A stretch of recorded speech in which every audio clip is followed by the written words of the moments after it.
it's Irene from the Penetanguishene Public Library. So there was an interesting article in the Globe and Mail on July 16th, written by Shozia Bielski. And I will be quoting from that article. And then yesterday, the author of this book, Sarah Stodola, was interviewed on the CBC about her new book, The Last Resort, a chronicle of paradise, profit, and peril at the beach. The interview and the article were attention-grabbing. Her book is about the troubling study of global seaside tourism.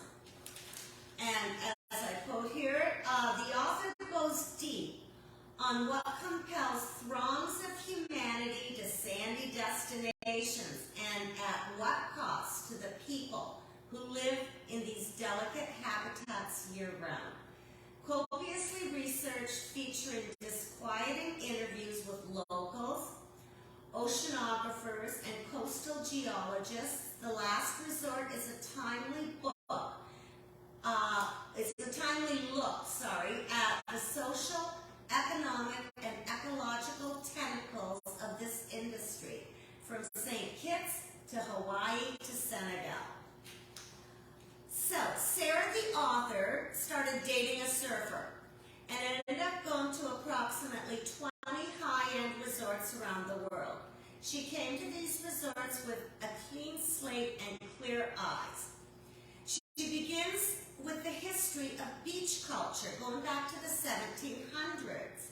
Prior to this, Europeans feared the ocean.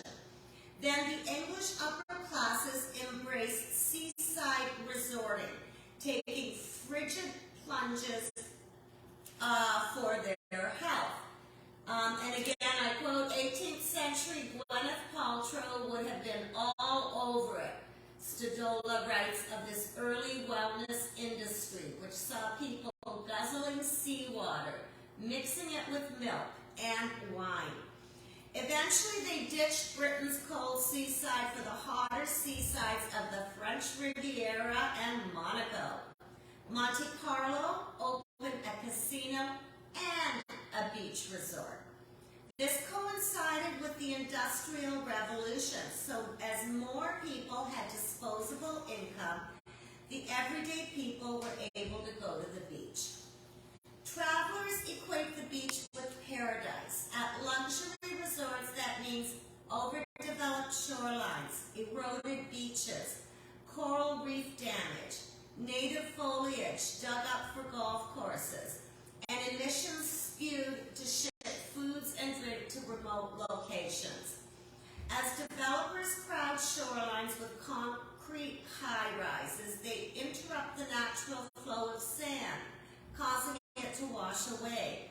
They place seawalls, jetties, and breakwaters, and then have to haul mountains of new sand to replace sand.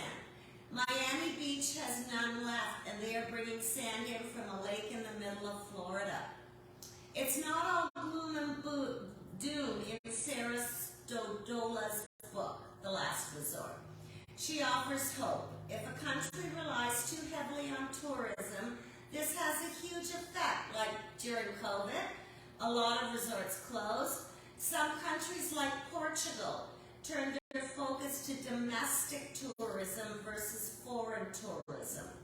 Barbados, another heavy tourist destination, is looking to diversify into alternative wind and solar energy along with tourism.